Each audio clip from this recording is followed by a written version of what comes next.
Pitcher on the mound, it is the left-hander Adam Arthur, sophomore southpaw from California, one of 3 California natives on this Kansas State team. And he replaces Ty Rule, who has given up 4 runs. The runner on first base is responsibility as well in Jack Goodman. But here are the numbers for Arthur on the season. Pretty good, 2.25 ERA. And he will take the hill, looking to keep this a 5-run game, with the Huskies having scored in all but 1 inning so far today. And they look to tack on some more with Jack Doyle now coming to the plate. Yeah, Joe, Adam Arthur is the guy for Kansas State. He is their best ERA of any pitcher, not just guys out of the bullpen. 2.25. It's only thrown 12 innings, but it's across 10 appearances, so he's normally a 1 inning, get him in the game, get the job done kind of guy. 7 hits against him. He's struck out 11 in that time, but he comes in here in a tough spot. Yeah, facing Doyle, the 5 batter, as Feinberg goes back, or Goodman rather, makes his way back to first. Yeah, before an outing against UCF on Friday, in which he gave up 2 runs in an inning and 2/3, he posted 3 consecutive scoreless outings. And the sidewinder delivers a strike here to Doyle.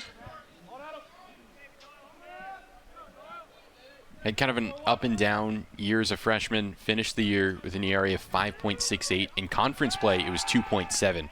He was really good at times, but also struggled in some of his games, and then had a great summer. He pitched in the Appalachian League with Elizabethton and had a 1.59 ERA in his time there.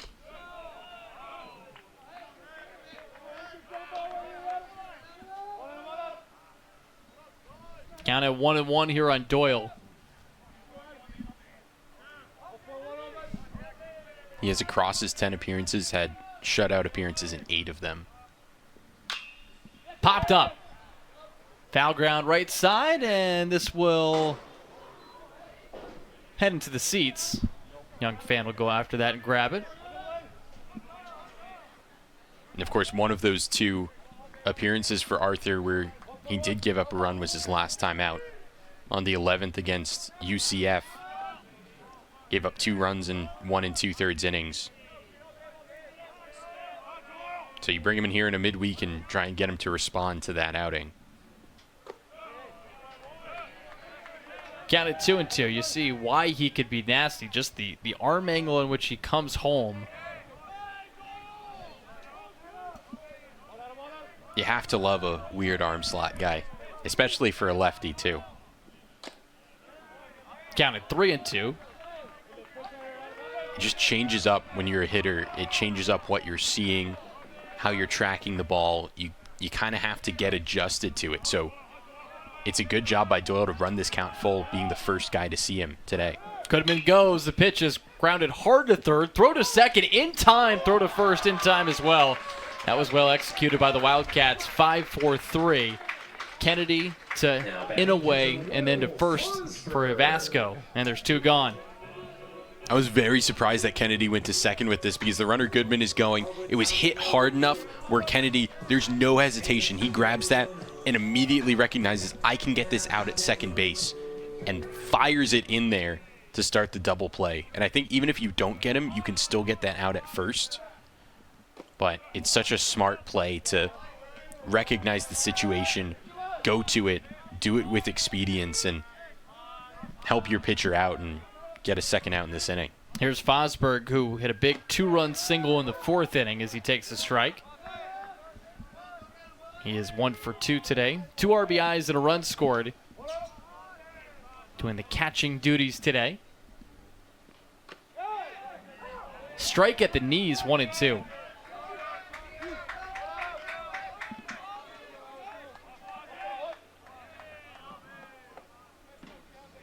Left on left, 1-2 pitch. Ooh, just a bit up.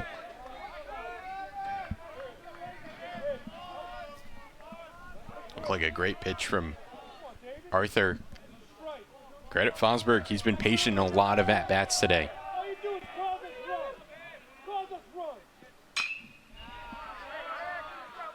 Mash foul off the screen. Fosberg late, and David Martinez chatting with The Wildcats dugout, they've been frustrated with him today on a couple of calls. And Pete Hughes is wrong. He was warned a little bit earlier in this game, and now he's been tossed out. And David Martinez gave him a warning earlier. And escalated, and the conversation continued all the way through. And in a homecoming here at school he used to coach at, Pete Hughes' day in the dugout ends early. He's a good sport about it. He's got his backpack packed on up. Getting in some final words there. He's put the backpack on and will make his way out. Looking at Mike Glavin there for a moment. And there is a Kansas State contingency, or a Kansas State group that is here that cheered him on. Fosberg lines that one into center field. Lewis right there makes the catch, and that ends the inning.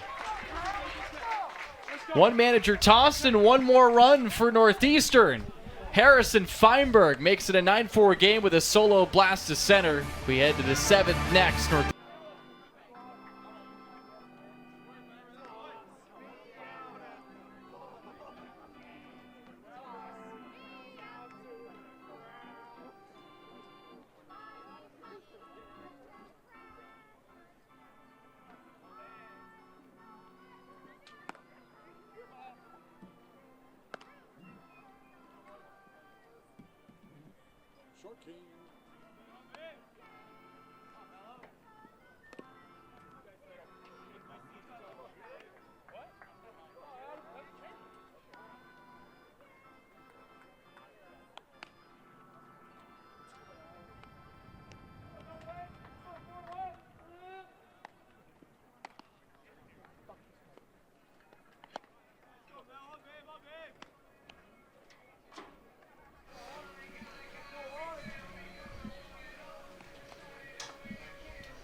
Well, the Wildcats looking on here, hoping that the guys on the field can keep this a 9-4 game. Luke Beckstein, he is in there, we promise. Luke Beckstein, former Husky, but also a former Wildcat. He actually began his career playing for Kansas State, then transferred here to Northeastern, had a couple of really nice seasons, all-CAA second team last year, and he was the CAA Defensive Player of the Year a season ago. Hit .311 for the Huskies last year as well, and now he is a member of the coaching staff of the Wildcats. So, Mike, it's interesting, just the career arc for Luke Beckstein, starting at Kansas State, coming to Northeastern, playing here for several seasons, and then going back to where it all started.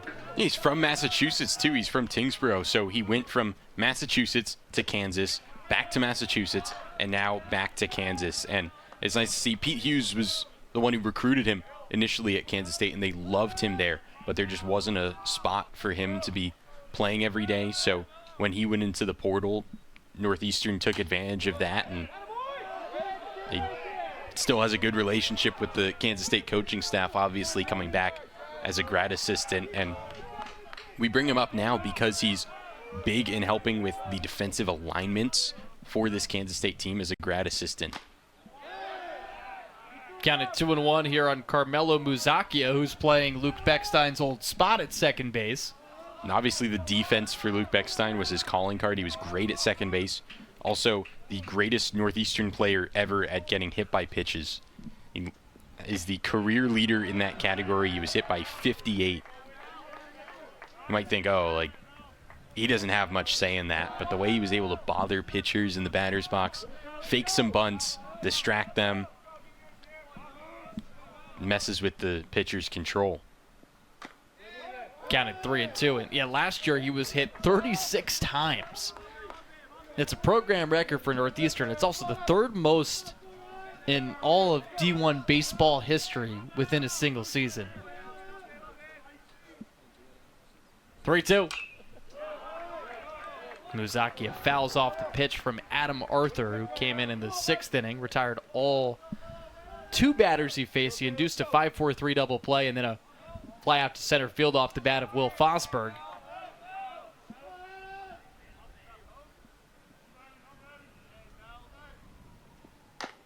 Outside ball 4. So Muzaki has had a productive day at the plate. He's singled in the second, he scored, and then laid down a sac bunt in the third. Did hit into a double play in the fourth, but now aboard for the second time today.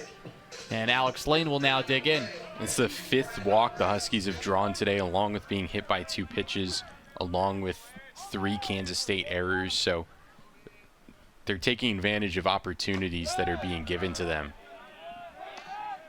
Something that Luke Beckstein was very good at while he was here at Northeastern. Yeah, he was still very beloved by this coaching staff. We saw that before the game, shared an embrace with Mike Glavin. Throw to first, and Muzaki is back safely. Back throw there from Madliak. Yeah, Mike Glavin loved Luke Beckstein, just enjoyed what a grinder-type player he was. You know, the fact that he got really the most out of his ability. As Muzaki is checked back on again. And also didn't mind that Beckstein would, you know, take it off the arm, take it off the leg with those hit by pitches we were talking about before.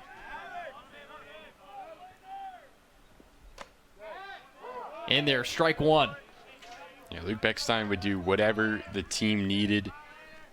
And also in his final year, he really improved offensively, not just at getting hit by pitches, but he hit .311 and was the Huskies' leadoff man. Lane elevates it foul. Counted 2-2.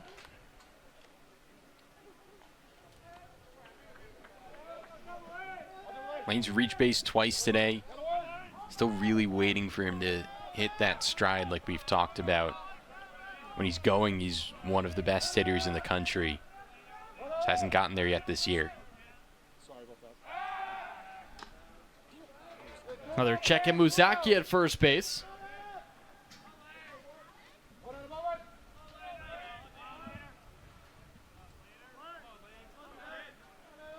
He goes. The pitch is outside. Throw down to second. Not in time. And a collision at second base. Inouye was hit by Muzakia when Muzakia slid into second, and I think that got his left wrist. Yeah, that looked like a painful one. It was, you know, an immediate collision because Muzakia is going down to slide, and he's bringing a lot of force, sprinting to the bag and trying to get in there as quickly as he can. And Inouye kind of takes that.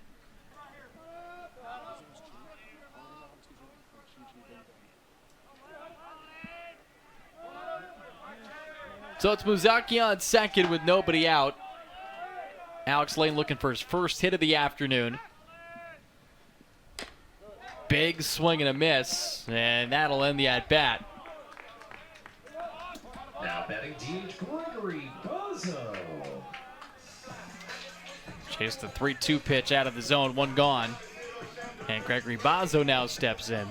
Yeah, So looked like a late decision there to swing from lane 2. He was well behind that. Huskies now 5 for 5 in stolen bases today, so up to 102 on the year. Bozzo 0 for 3. Skipped in. Madliak with a nice play. Now, So I was looking into this earlier, Joe, because VMI has been able to steal so many bases this year. You think, how is that possible? They've had 4 games where they stole 12 or more bases in a row. pickoff attempt is second. Muzaki is back. What is VMI's record? VMI on the year is 23-14. They are 4-5 in SoCon play. But it seems like as the season has gone on, those games where they stole a bunch of bases were early in the season, and it kind of seems like as the year has gone on, teams are catching on a bit more. They still had a game this past weekend where they stole 9, but a couple of games where it's 1 or 0. Runner goes, 2-0 pitch. Popped up foul, so the Huskies going for their 6th stolen base. Well, here's a look at the steals today for Northeastern. It happened quickly. In the first inning, we saw a double steal with Ryan Garrity and Harrison Feinberg. That led to 2 runs coming in to score. You see Jack Doyle stealing a bag there. Carmelo Muzakia also into second base. Pickoff attempt again, and he just gets back.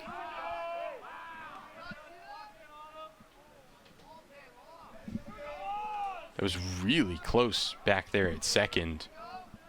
But you can also see Northeastern assistant coach Chris Bosco over there on the first baseline. He was looking for a balk on that pickoff attempt. Yeah, the call didn't come. Counted 2-2 here on Bazo. Mike Glavin said recently when Bazo's going right, he's hitting the ball to right center field. 2-2, Muzakia goes, and this is hit off the end of the bat again. So the Huskies trying to apply some pressure, add on to this 9-4 lead.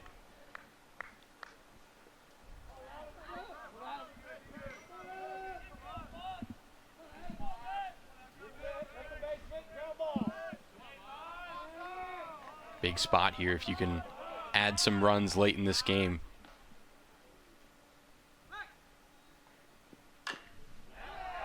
Bazo fights it off. You mentioned this at the top of our broadcast, Mike. This is a top 60 RPI matchup. Kansas State's at 36 in the RPI. Northeastern's at 57. The Huskies haven't played the quality of opponents that they did a season ago when they did have a really good RPI.